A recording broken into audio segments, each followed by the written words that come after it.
UP और उत्तराखंड की खबरों के लिए एबीपी गंगा को सब्सक्राइब करें और बेल आइकन दबाएं। नमस्कार, स्वागत है आपका एबीपी गंगा में। मैं हूं आपके साथ प्राची पाराशर। उत्तर प्रदेश में योगी सरकार के राज में अर्थव्यवस्था के अच्छे दिन आ गए हैं। अक्टूबर माह में प्रदेश की अर्थव्यवस्था में जबरदस्त उछाल आया है।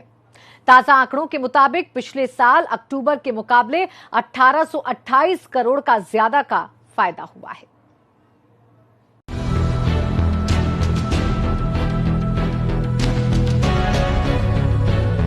कोरोना काल में जब हर तरफ हाहाकार मचा था, बस हर तरफ मंदी और महामारी की ही चर्चा थी। पूरी दुनिया में आर्थिक संकट छा गया था। जाहिर है उत्तर प्रदेश में भी इसका असर दिखना ही था। लेकिन जैसे जैसे हम अनलॉक की तरफ बढ़ते गए, अर्थव्यवस्था को पटरी पर लाने की योगी सरकार की कोशिश रंग लाती गई। योगी सरकार ने अर्थव्यवस्था को पटरी पर लाने के लिए ऐसे कई कदम उठाए कि अर्थव्यवस्था के अच्छे दिन आ गए।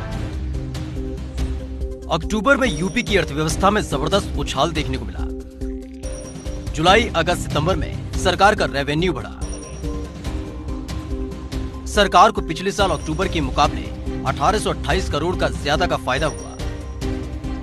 सरकारी खजाने पर दिखा बाजार की रौनक का असर। सबसे ज्यादा आबकारी शुल्क से अर्थव्यवस्था को हुआ फायदा। अक्टूबर महीने में सरकार ने तय लक्ष्य का करीब 87% राजस्व प्राप्त किया। शराब के शौकीनों ने भर दिया सरकार का खजाना। आबकारी शुल्क से सरकार को 106% की कमाई हुई। आबकारी शुल्क से 2250 करोड़ रुपए कमाने का लक्ष्य था। आबकारी शुल्क से 2403.02 करोड़ रुपए की आमदनी हुई। आपको बता दें कि लॉकडाउन के ऐलान के साथ ही साल 2020-21 की शुरुआत थी। 2 महीनों में प्रदेश सरकार को राजस्व में कई हजार करोड़ का नुकसान उठाना पड़ा, जिसके बाद अनलॉक में सरकार ने सबक लेते हुए कोविड-19 की गाइडलाइन के तहत बाजार खोलने के निर्देश दिए और सभी आर्थिक गतिविधियां शुरू कर दी। अब इसका सीधा असर प्रदेश की अर्थव्यवस्था पर पड़ा है। अर्थव्यवस्था एक बार फिर पटरी पर लौटती दिख रही है। लखनऊ से एबीपी गंगा के लिए अनुभव शुक्ला की रिपोर्ट। कोरोना संकट के बीच उत्तर प्रदेश के लिए लगातार दूसरे दिन अच्छी खबर आई है। रिजर्व बैंक ऑफ इंडिया ने आज एमएसएमई सेक्टर में रोजगार देने के मामले में राज्यों के प्रदर्शन की रिपोर्ट जारी की, जिसमें यूपी ने ऊंची छलांग लगाते हुए इस सेक्टर में रोजगार देने वाले टॉप 5 राज्यों में अपनी जगह बना ली है।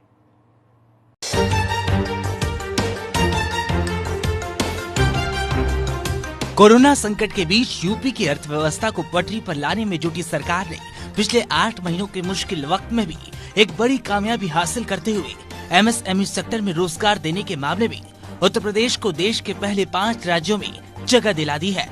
भारतीय रिजर्व बैंक ने आज एमएसएमई सेक्टर में सभी राज्यों के प्रदर्शन की रिपोर्ट जारी की और एमएसएमई सेक्टर में राज्यवार रोजगार के आंकड़े पेश किए, जिसमें रोजगार देने में महाराष्ट्र पहले, तमिलनाडु दूसरे, गुजरात तीसरे, मध्य प्रदेश चौथे और उत्तर प्रदेश 5वें स्थान पर जा पहुंचा है। रोजगार के अवसर पैदा करने के उद्देश्य से नई एमएसएमई इकाइयों की स्थापना पर बहुत अनुश्रवण उसका किया गया है। 5,83,000 नई एमएसएमई इकाइयों को लगभग 15,564 करोड़ रुपए के ऋण वितरण हुए हैं। केवल इन्हीं इकाइयों के माध्यम से लगभग 25 लाख नए रोजगार के अवसर पैदा हुए हैं। रोजगार देने में उत्तर प्रदेश की एक कामयाबी इसलिए भी अहम है क्योंकि कोरोना संकट के दौरान योगी सरकार ने न सिर्फ दूसरे राज्यों में फंसे 40 लाख से ज्यादा प्रवासी मजदूरों को न लाया, बल्कि उन्हें यूपी में ही रोजगार दिलाने का फैसला किया और आज एमएसएमई सेक्टर में रोजगार देने के मामले में यूपी ने राजस्थान, कर्नाटक, दिल्ली और पंजाब को भी पीछे छोड़ दिया है। ये एक कल्पना थी हमारे प्रधानमंत्री जी की, वोकल लोकल बने, तो आज वोकल लोकल बन रहा है। और साथ ही साथ जो हमारे मुख्यमंत्री जी की एक उनके अंदर विश्वास था और उन्होंने प्रेरणा दी कि उत्तर प्रदेश के अंदर वो जो कुम्हार हैं उन लोगों की आमदनी बढ़े और साथ ही साथ जो चाइना से सामान आता था उसको भी उत्तर प्रदेश अब रिप्लेस करे। कोरोना संक्रमण काल के दौरान आपदा में अवसर मंत्र के साथ प्रदेश की योगी सरकार ने रोजगार सृजन के लिए तमाम योजनाएं शुरू की। एमएसएमई सेक्टर को बढ़ावा देने के लिए कई नई अनाउंसमेंट की गई और उनका असर अब साफ दिखाई दे रहा है। आरबीआई ने अलग अलग स्टेट की जो एक लिस्ट जारी की है, उसमें एमएसएमई सेक्टर में रोजगार देने में उत्तर प्रदेश टॉप 5 राज्यों में शामिल हुआ है।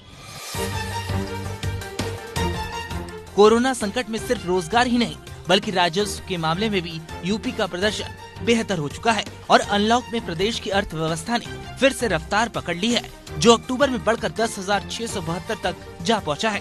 ऐसे में अब एक बार फिर से कोरोना से उबरकर उत्तर प्रदेश के वापस विकास के रास्ते पर तेजी से बढ़ने की उम्मीदें बढ़ने लगी है। Bureau report, ABP Ganga. और इस बीच योगी सरकार ने राज्य कर्मचारियों को दिवाली का तोहफा भी दे दिया है। राज्य कर्मचारियों को कैश बोनस मिलेगा। अक्टूबर में योगी कैबिनेट ने प्रस्ताव पास किया था। केंद्र की तर्ज पर कर्मचारियों को कैश बोनस देने का प्रस्ताव रखा गया है, जिसके तहत 25% बोनस का हिस्सा कैश में दिया जाएगा, यानी नकदी में दिया जाएगा, और जो 75% हिस्सा है वो पीएफ के जरिए मिलेगा।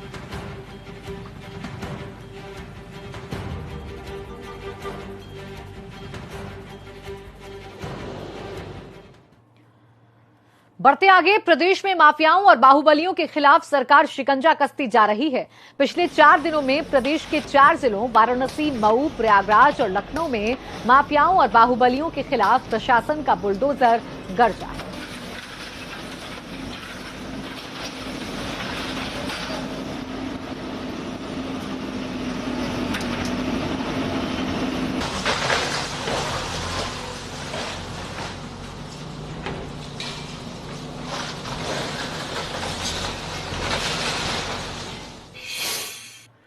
और वाराणसी में आज मुख्तार अंसारी के करीबी मेराज के घर पर प्रशासन का बुलडोजर चला है। शहर के पहड़िया स्थित अशोक विहार फेज 1 में मौजूद मेराज का घर आज भारी सुरक्षा घेरे के बीच ध्वस्त किया गया।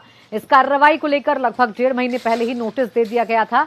आपको बता दें कि मेराज मुख्तार अंसारी का करीबी और मुन्ना बजरंगी गैंग का सक्रिय सदस्य माना जाता था। जानकारी के मुताबिक वाराणसी में ध्वस्तीकरण की ये पहली कार्रवाई है। अभी आगे कई और नाम हैं जिनके खिलाफ कार्रवाई होनी है। यहाँ पर वीडीए के द्वारा 4 लोगों को ये मकान अलग अलग दिया गया था, तो उसी को इन्होंने एक बना लिया और अलग से इन्होंने उसी में इलीगल कंस्ट्रक्शन कर लिए, जैसे कि 4 मंजिला ऊपर 3 मंजिला कर दिया गया और ये दीवार वगैरह इसकी ऊंची कर दी गई। और भी इसमें जितना भी इलीगल कंस्ट्रक्शन है उसकी शिकायत वीडीए को मिली, तो वीडीए ने इसकी जांच की, तो उसी के अंतर्गत वीडीए के द्वारा इसका डिमोलेशन कराया जा रहा है। उसके लिए पर्याप्त फोर्स पुलिस की उपलब्ध है, यहाँ पे क्यूआरटी टीम्स हैं और पीएसी की टीम्स हैं। इधर प्रयागराज में भदोही के बाहुबली विधायक विजय मिश्रा के आशियाने पर भी पीडीए का बुलडोजर चला है। पीडीए की एक कार्रवाई अल्लापुर के मकान पर हुई। गैंगस्टर एक्ट के तहत विजय मिश्रा का मकान कुरकुआ था। विधायक विजय मिश्रा ने 500 स्क्वायर फीट जमीन पर एक 3 मंजिला आलीशान इमारत राजस्थान के पत्थर लगवाकर बनवाई थी, लेकिन विजय मिश्रा के इस आलीशान अवैध इमारत को आखिरकार ध्वस्त कर दिया गया।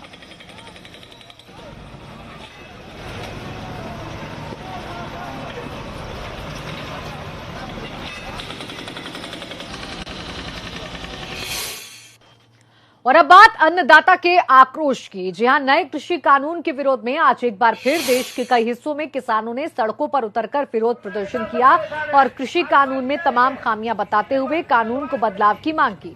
किसानों के प्रदर्शन का असर यूपी में भी देखने को मिला। यूपी में आज लखनऊ, प्रयागराज, गौतम बुद्ध नगर और कौशाम्बी समेत कई जिलों में किसानों ने सड़कों पर उतरकर कृषि कानूनों के खिलाफ अपनी नाराजगी जाहिर की। इस दौरान किसान संगठनों ने धरना प्रदर्शन और नारेबाजी की और कुछ जगहों पर हंगामा किया। ग्रामीण, श्रमजीवी, छोटा किसान सब परेशान है। आज हवा दी जा रही है, किसी ने मस्जिद में नमाज पढ़ ली, मस्जिद में जाकर के कीर्तन कर लिया, मंदिर में नमाज पढ़ ली। ग्रेटर नोएडा में टोल प्लाजा पर आज भारतीय किसान यूनियन के कार्यकर्ताओं ने इकट्ठा होकर हंगामा कर दिया। किसानों का कहना है कि NH 91 पर बड़े बड़े गड्ढे हैं। रात के समय स्ट्रीट लाइट नहीं होने पर हमेशा हादसे होते रहते हैं। पूरा मामला दादरी थाना क्षेत्र के दादरी लोहारली टोल प्लाजा का है। हंगामा को देखते हुए भारी पुलिस फोर्स मौके पर तैनात है। इसके अलावा प्रयागराज और संभल में भी किसानों ने जोरदार प्रदर्शन किया।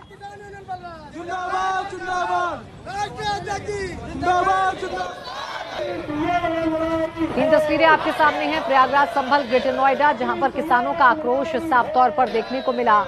नए कृषि कानून के तहत, नए कृषि बिल के तहत ये जो आक्रोश है वो सड़कों पर नजर आया। इससे पहले भी जब ये विधेयक पास हुआ था तब भी किसानों ने बड़ी संख्या में इकट्ठा होकर नाराजगी जाहिर की थी और अब एक बार फिर से उसी तरीके की तस्वीर नजर आई है।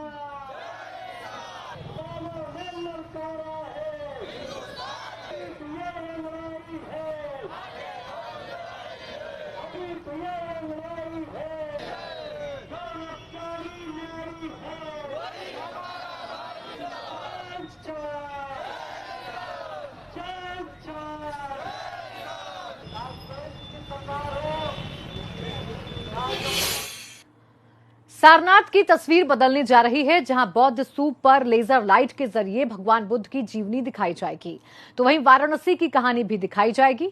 खास रिपोर्ट। जब काशी की धरती पर कदम रखते हैं तो गंगा के घाटों से लेकर काशी की तंग गलियों में विचरण करते हैं और मोक्ष की प्राप्ति के प्रति संकल्पित दिखते हैं।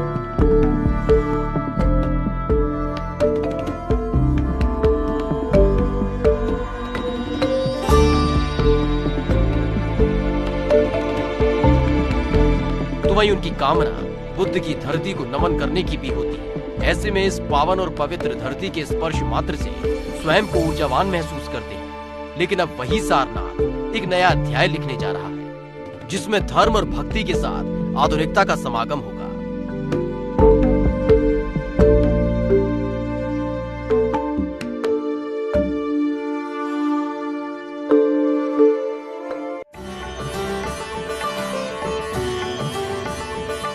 सारनाथ को विस्तार देने की योजना, भक्ति के साथ आधुनिकता करेगी कदम ताल। लेजर लाइट शो के जरिए होगा कार्यक्रम, नई तकनीक से सुने जाएंगे बुद्ध के प्रवचन।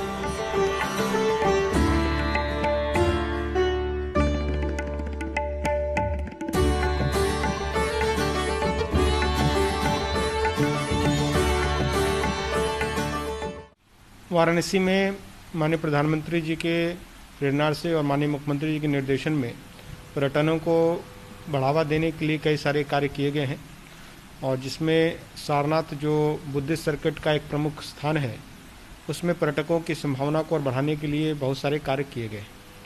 उसी दिशा में एक light and sound shadow show का एक परिकल्पना की गई, जिसमें सारनाथ में स्थित धमेका स्तूप पर बुद्धिज़्म पे और सारनाथ पर्टिकुलरली पे एक लाइट एंड शैडो शो बनवाया गया, और उसका हम लोग शुभारंभ बहुत शीघ्र ही करने जा रहे हैं।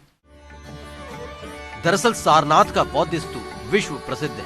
ऐसे में इसी बौद्ध स्तूप पर लेजर लाइट और हाईटेक साउंड के जरिए चलचित्र उकेरे जाएंगे और भगवान बुद्ध के जीवन से जुड़ी कथाओं के साथ साथ वाराणसी का समूचा इतिहास भी उकेरा जाएगा।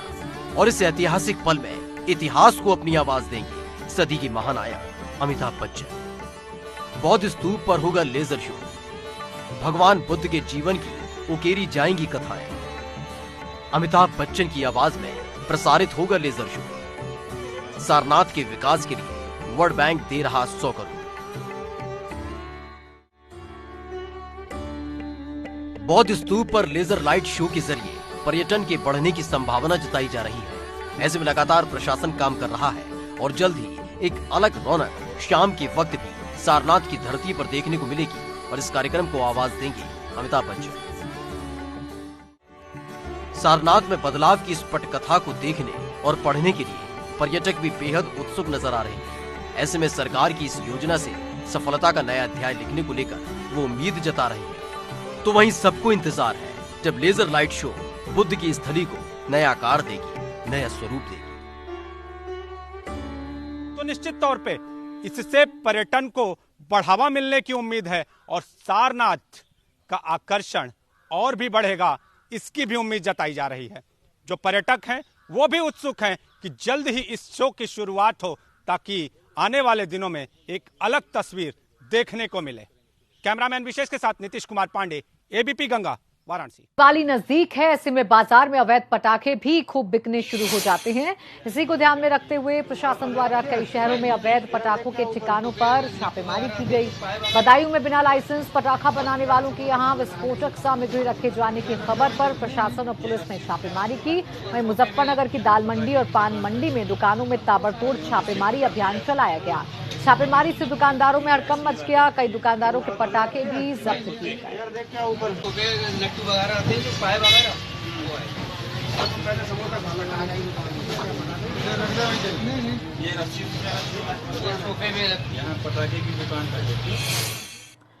वहीं प्रतापगढ़ में रामलीला के मंच पर बारबालाओं के अश्लील डांस का वीडियो तेजी से वायरल हो रहा है। रामलीला के मंच पर बारबाला ने जमकर ठुमके लगाए हैं। मामला रानीगंज कोतवाली क्षेत्र के मिर्जापुर चौहारी गांव का है। आप देख सकते हैं कि रामलीला के मंच पर बारबाला डांस कर रही हैं, गा रही हैं, झूम रही हैं, तो वहीं पर रामलीला के किरदार अपने गेटअप में मौजूद हैं। स्थानीय लोगों ने बारबाला के साथ नाच कर रहे हैं।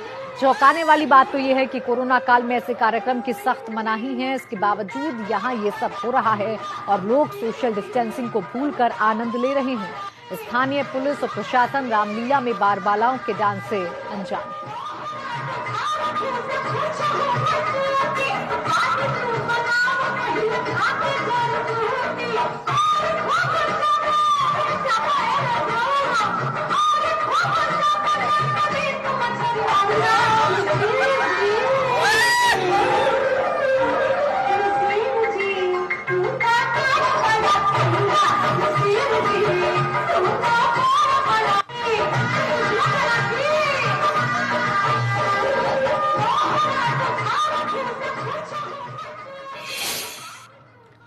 और मेरठ पहुंची स्थानीय फिल्मों की मशहूर कलाकार सुमन नेगी उर्फ शब्बो को देखने वालों की भीड़ उमड़ पड़ी। कहीं कहीं पर तो लोग रेलिंग फांदकर शब्बो के करीब तक पहुंचने के लिए उत्सुक दिखे। इस दौरान सुमन नेगी ने एबीपी गंगा से खास बातचीत की, जिसमें उन्होंने यूपी में फिल्म सिटी बनाए जाने के सरकार के फैसले की सराहना की और कहा कि इससे स्थानीय कलाकारों को आगे बढ़ने का मौका मिलेगा, जिससे उनके भविष्य को भी दिशा मिल सके। मेरठ की रीजनल मूवी में काम करने वाली कलाकार सुमन नेगी उर्फ सब्बो आज मेरठ पहुंची हैं और उनको देखने के लिए बस्ती के सैकड़ों बच्चे, उनका हुजूम जहां पर वो हैं उसके बाहर शोरगुल की आवाजें भी सुनाई दे रही हैं। सब्बो जी, ये बताइए, बच्चों का क्राउड आपको देखने के लिए बहुत ज्यादा उत्साहित है। जी, ये तो उनका प्यार है जो मुझे हमेशा से उन्होंने दिया है। मुझे अच्छा लगता है, यही प्यार है जिसने मुझे बनाया है और जब भी मैं मेरठ आती हूँ यही प्यार मुझे मिलता है, हर जगह मिलता है, क्योंकि मेरठ मेरा बर्थ प्लेस है और यहाँ के लोग मुझे प्यार करते हैं, ये मुझे और अच्छा लगता है। लेकिन जिस तरीके से मेरठ की रीजनल फिल्में बनती थी अब वो बंद हो गई हैं, उसको लेकर के क्या कहेंगे? कहीं ना कहीं जो रीजनल के जो कलाकार थे, जो अदाकार थे, उनको अब मौका नहीं मिल रहा, क्योंकि हॉलीवुड और बॉलीवुड में जाने के लिए बहुत मेहनत करनी पड़ती है, बहुत कुछ चीजें होती हैं। जी, सही कहा आपने। बीच में बंद हो गई थी, पायरेसी हो गई थी उस टाइम, लेकिन अब दोबारा से वेब सीरीज और इंटरनेट इतना हाईलाइट हो गया है कि ये दोबारा से वापस आएगा कि ऑनलाइन का टाइम आ गया है अब तो थिएटर्स। और दूसरा कोरोना इतना बढ़ गया है कि थिएटर्स का बिजनेस डाउन हुआ है अभी फिलहाल में। इधर वाराणसी में 8 महीने बाद दशाश्वमेध घाट पर संगीतमय आरती हुई। लॉकडाउन के बाद से गंगा आरती नहीं हो रही थी। आज पहली बार लॉकडाउन के बाद घाट के किनारे आरती हुई। हालांकि भक्तों ने कोरोना प्रोटोकॉल का पूरा पालन किया।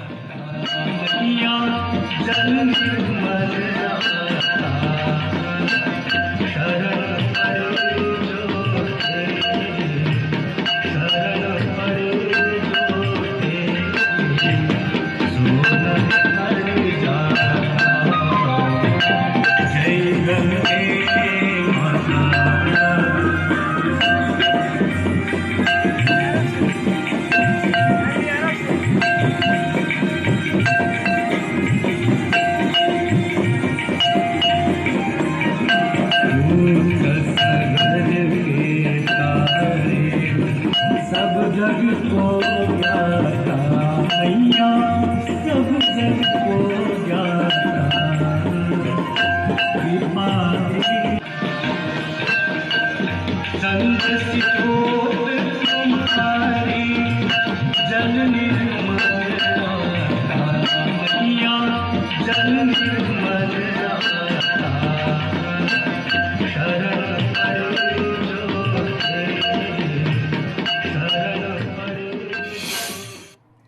इसी के साथ इस बुलेटिन में फिलहाल इतना ही।